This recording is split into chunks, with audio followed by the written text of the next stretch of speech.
I've got it all set up now, Manny. I believe so. Let me see if can I? Yes, my stream deck is working. We've got pretty much nothing but DC to talk about today.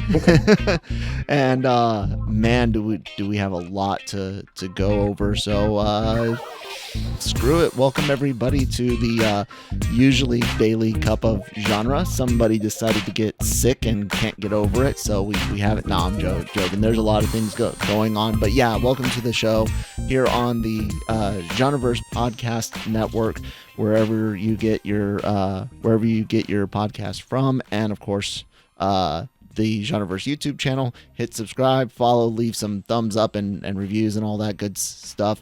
Part of the big LRMonline.com family. Go there every day for all of your entertainment news, needs, and opinions. And of course, we're sponsored by the good folks over at Grow Generation. I am Kyle at that Kyle Malone on Twitter. That's Manny at Manny Gomez Media on Twitter. Welcome back, bud.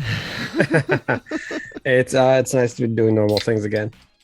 Yeah, I bet. Although I don't think you thought you would be discussing what we're going to be discussing today.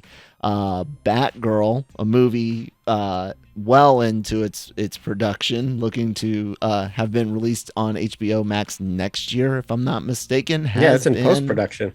Yeah, it's not in post-production anymore. No, not anymore. It's canceled, man.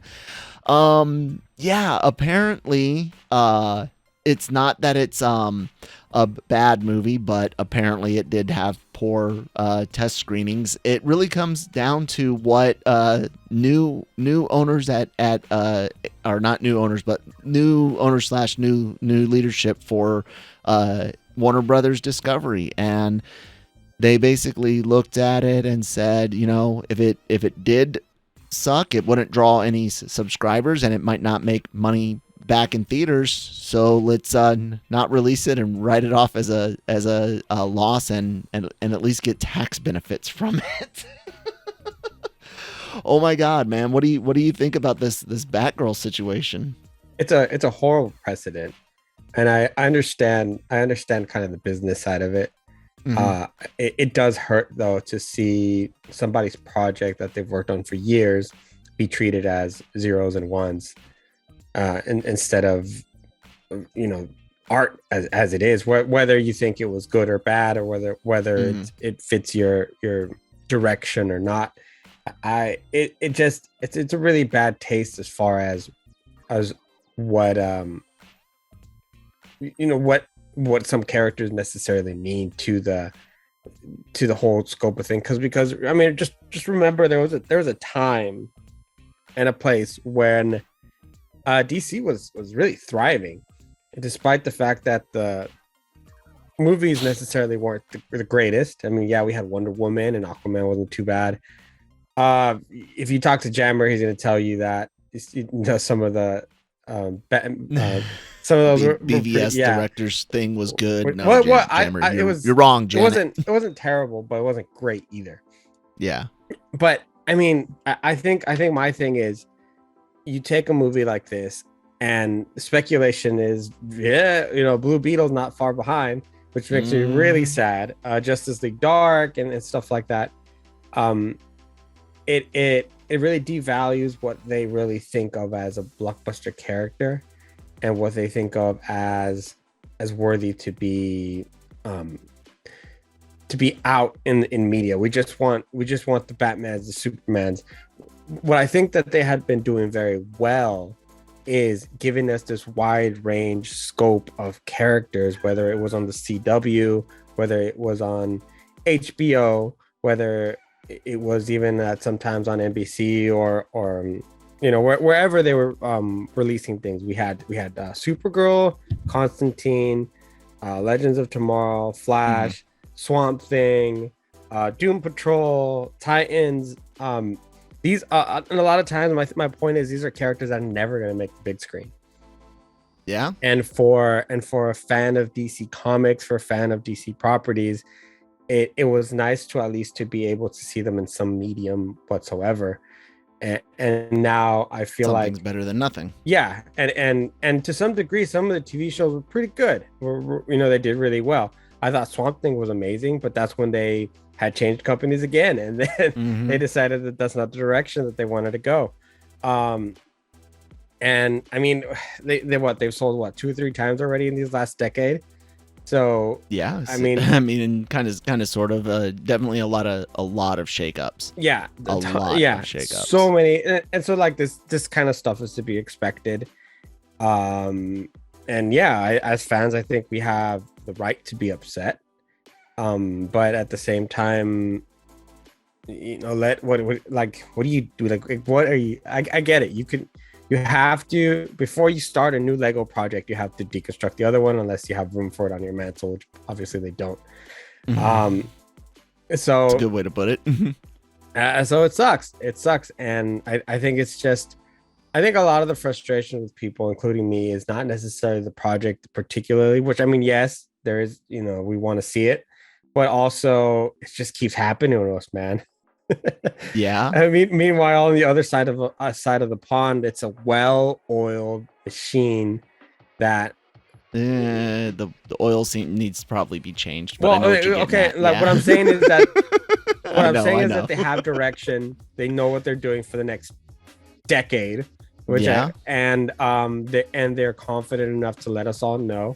And for the most part, I mean, when they announce their lineup, it doesn't change. This is what it is, and this is what we're doing. Do I feel like they're having issues with quality now? I do. I really do, but that's not the point. The point is they have a plan and they're giving us television shows, animated shows, crossover shows, everything, and we're good. And I feel like DC hasn't done that in a while. Yeah, it's both sad and kind of scary because what else are, like you said, besides the Blue Beetle aspect, what else could they potentially be willing to cut? And yeah, you do have to think about the artists to a degree. You got to think about everyone involved in making it.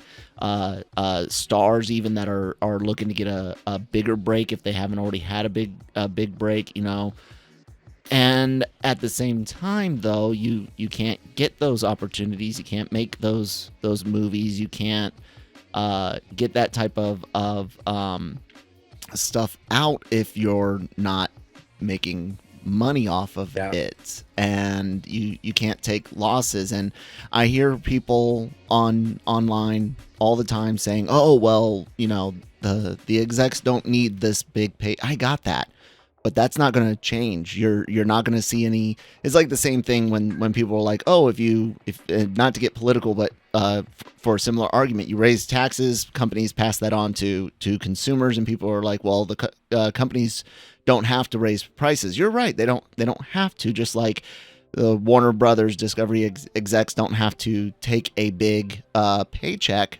But barring some sort of legislation, they're going to take their big paychecks over the movies, and that's business, guys. You don't have to like it, but tell me what, and not just kind of rhetorical. Tell me how that changes. How it doesn't. It doesn't. And the thing about it is also it's just.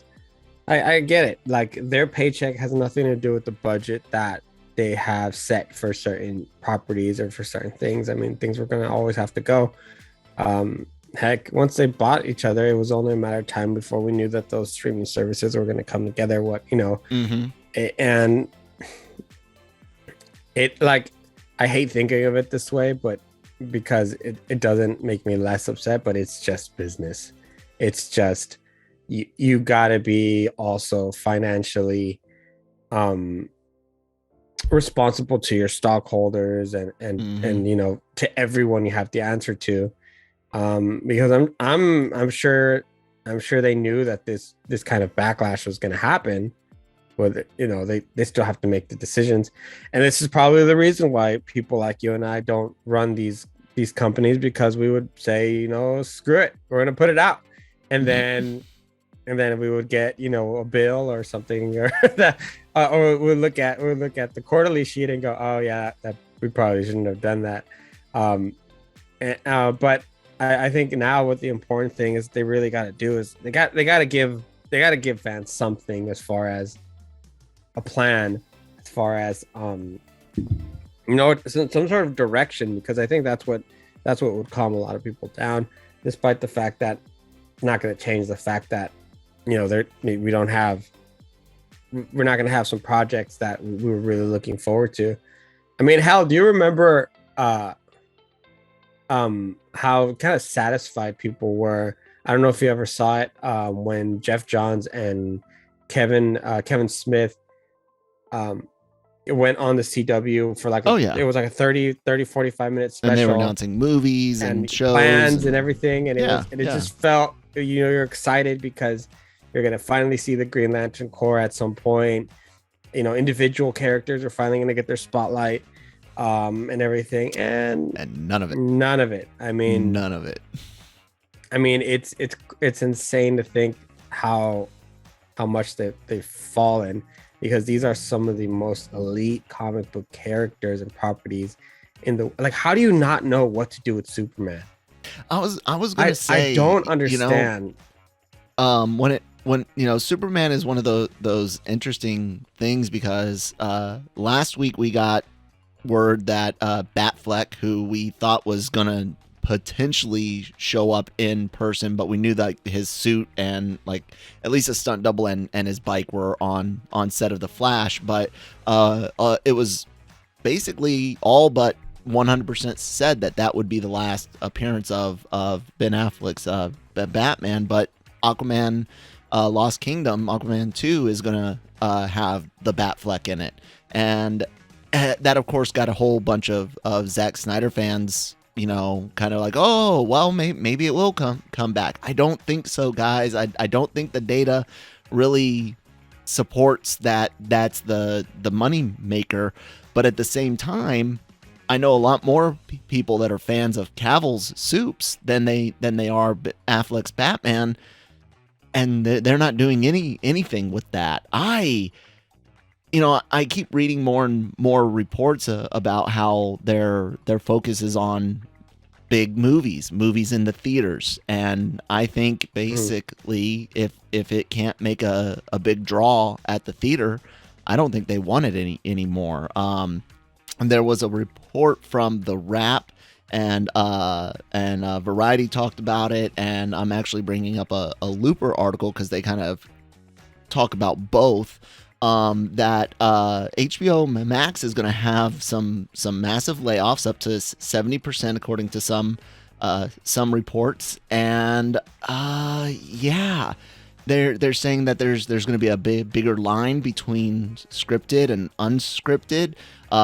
Report from The Wrap quotes an anonymous insider saying everyone in Warner Brothers Discovery is nervous at the moment, and they're starting to look at alternative job options in case they get the axe. Sounds like they're not doing HBO Max scripted shows anymore, with HBO taking over, so less scripted shows overall. That really, I mean,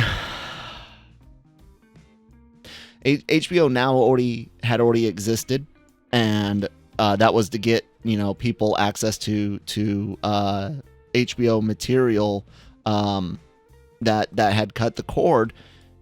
I don't necessarily think they're going to go. Some people are taking this as they're going to have two separate things again.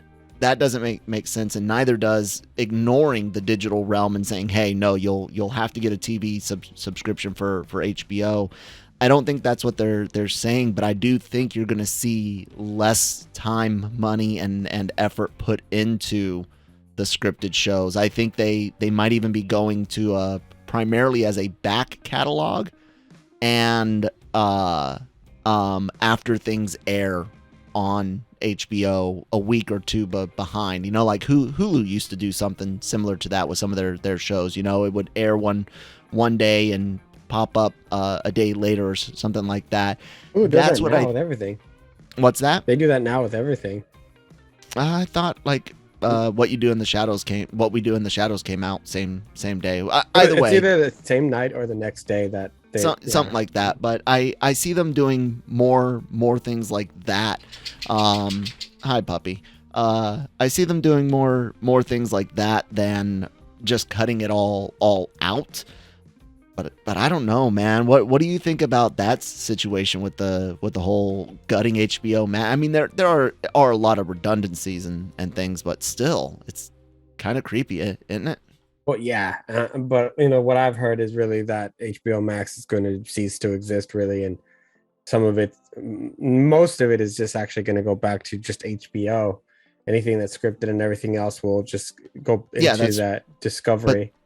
But how does that make any? So what? It doesn't have two separate services again? Well, no, HBO has always been HBO. I know, but they're not going to sit there and make us have. They're not going to cut out this many subscribers and say no. You have to go back and get DirecTV or Dish or cable in order to get our stuff. That's HBO had an app already, had a streaming service on that's its what own. I just asked you. So would there be two separate services? I believe they will. That's an awful idea. It's terrible, but I mean, to be fair, Disney has 3 apps and they're very distinct. They have ESPN Plus, they have Hulu, and they have Disney Plus. Yeah, that is true. Does HBO have the? I guess. But the thing is, HBO Max so isn't even bad. That's the thing. They've had some very good success with some of their shows and some of the movies, and honestly, it was thanks to their streaming service that they're able to really still push some movies that weren't able to necessarily do too well in the theaters because of the time that they were released. Mortal Kombat is one of those movies that really did very well for them in order to continue now and go for a sequel. And then you have things like Peacemaker, which has been fantastic on there.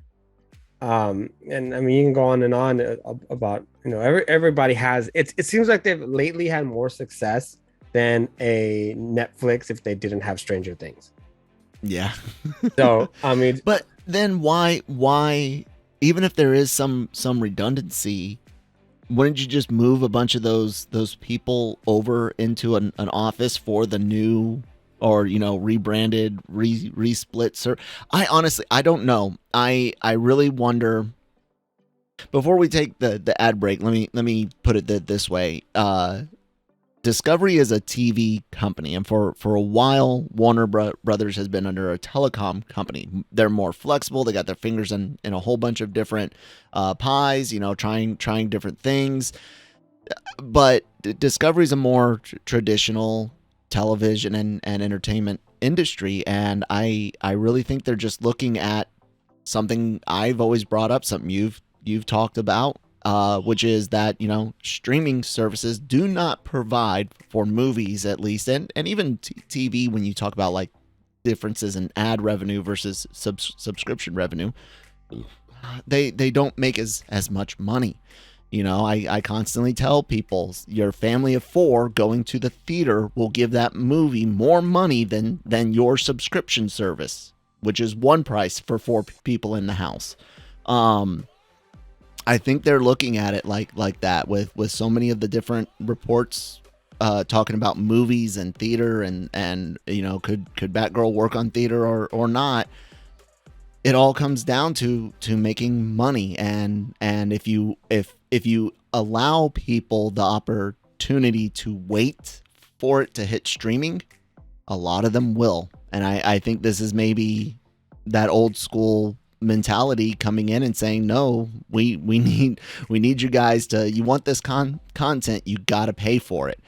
I think that's what's going on. What do you think? Well, I mean, specifically for Batgirl, I understand that could have never gone to theaters because the movie's already pushing $90 million as far as a budget. That doesn't include a marketing budget. That doesn't include theatrical releases domestically or internationally. It's a whole another pie of money that would have to be added to it. So that I get why that doesn't make any sense. But I think that They think that. Well, I mean, they own what, the Travel Channel, Food Network, Discovery, and so yeah, I believe Science that they have that belief that traditional media works better than streaming, because of things like ad revenue. I really think that that's the case. I would say that Hulu proves you wrong because I mean, I have ads on Hulu, a lot of Hulu's ads that actually I never even noticed it until like a couple of days ago. They run like regular ads on television. Yeah. In between the shows, and I could care less, really. And so I think that they can do something like that. I mean, they already do it with a lot of things. It's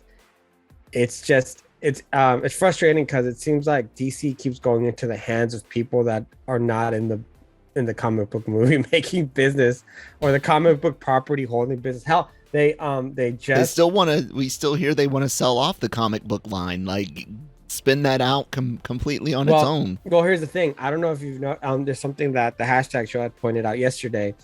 The website had for years been known as DCComics.com. They just cut it down. It's now just DC.com.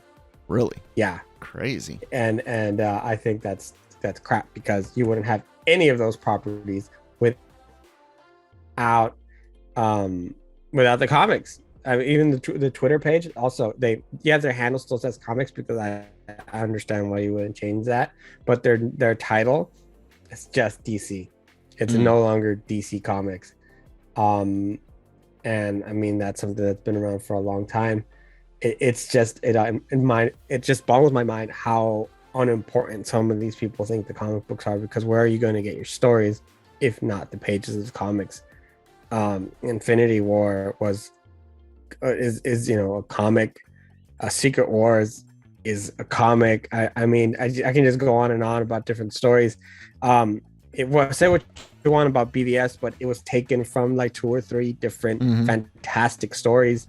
And so like you can't. I feel like the comic side of this is the one that hurts the most, is being cheated the most, because there's so many talented artists and writers across the decades that have put in so much time into telling these amazing stories that then get made into TV properties and movies that then just get pushed to the side, like if they'd never mattered.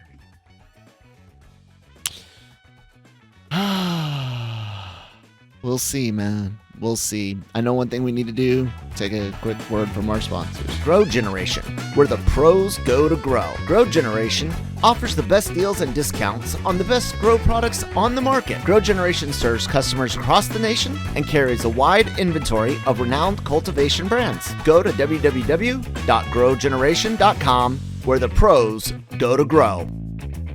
All right. Thank you, Grow Generation, for thank you for sponsoring the video as the episode as usual, guys. Link in the description box below. You know, kind of continuing on with that whole future of HBO Max, Warner Brothers Discovery conversation. Excuse me. There were a few movies that were removed. Hold on one second. Movies removed. Removed from the service, HBO Max. There was 6 of them. Oh, I just started the ad again. Sorry about that, guys. Bring up the side by side.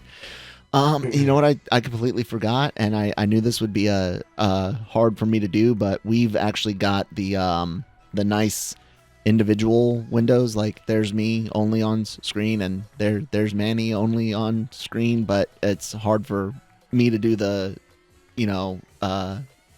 browser stuff and talk and remember cameras.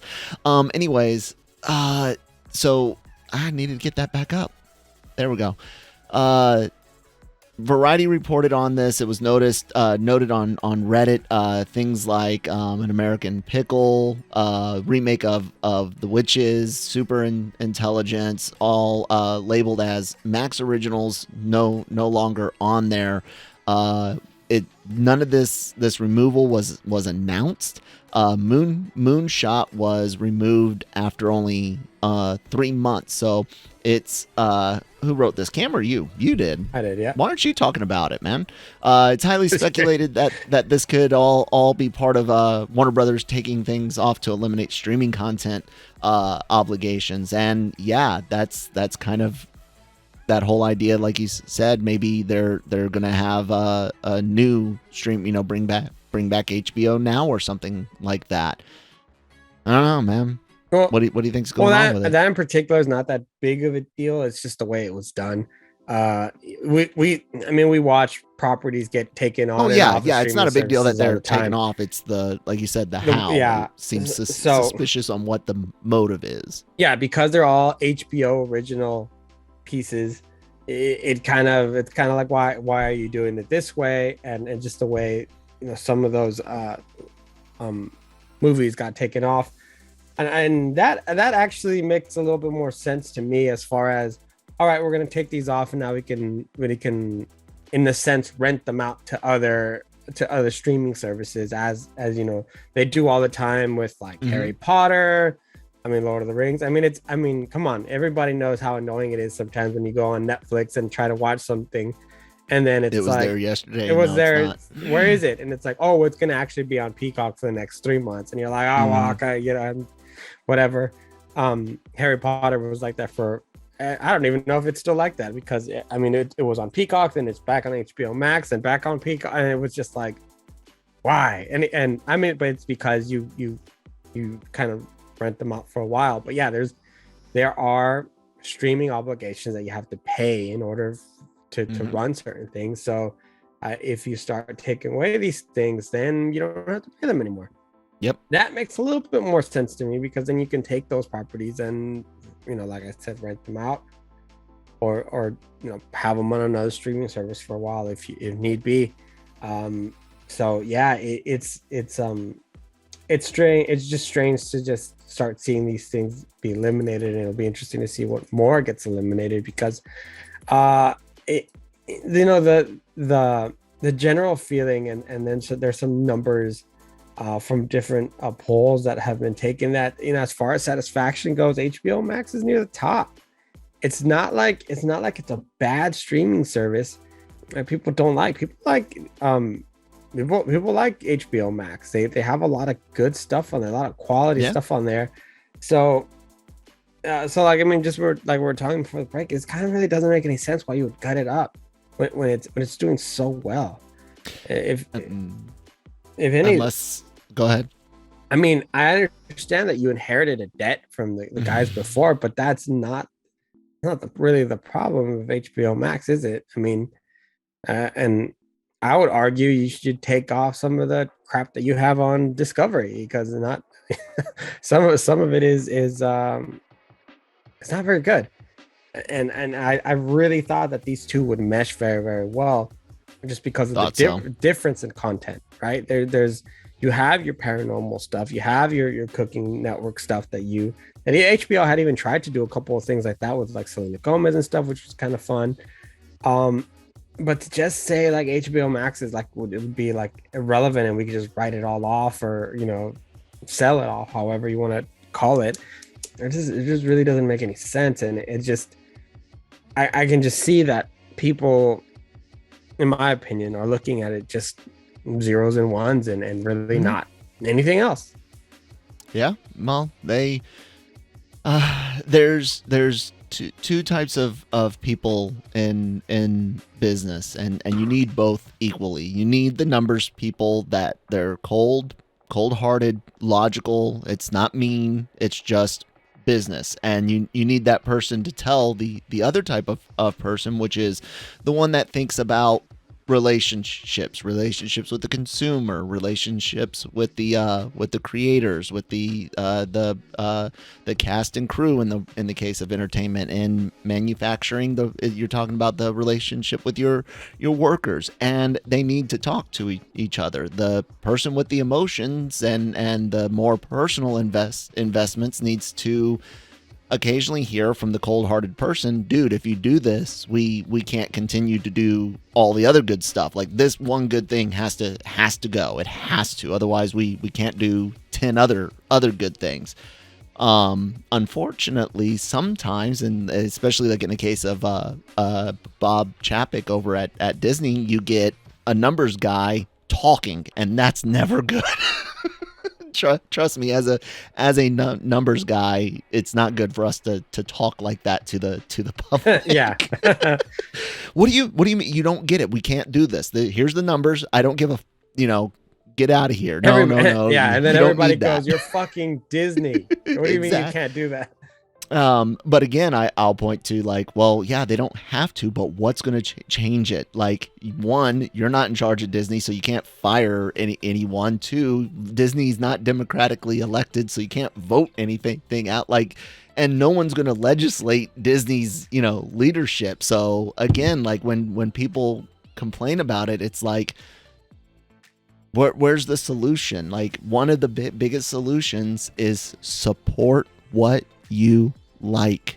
If you like something, spend money. I'm not telling you if you're broke, you're destitute, you're between bread and a freaking movie ticket, by all means get the freaking bread.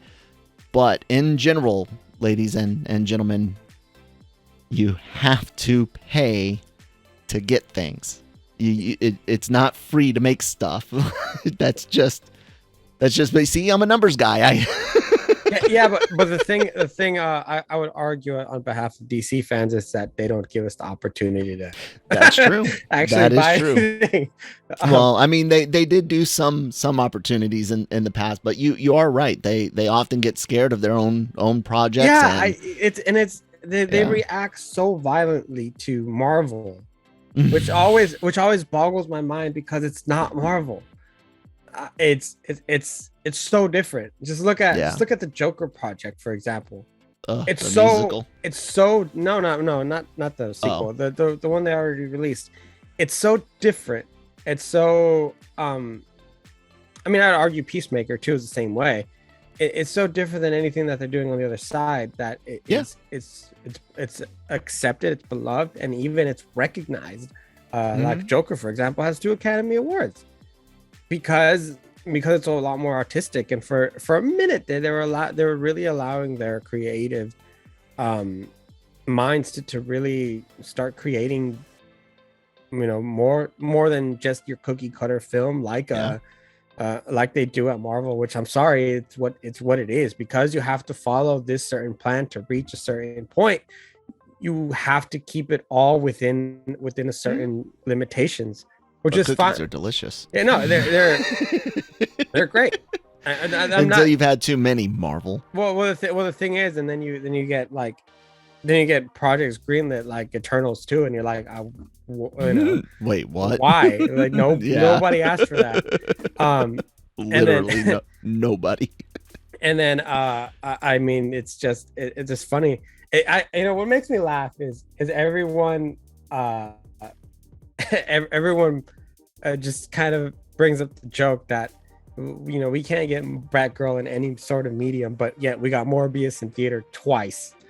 Maybe we should sell off DC to... we can't talk about Sony. Those guys are stupid. They make Sony makes they're making Madam Warner Web Brothers right look well okay. adjusted. I know, right?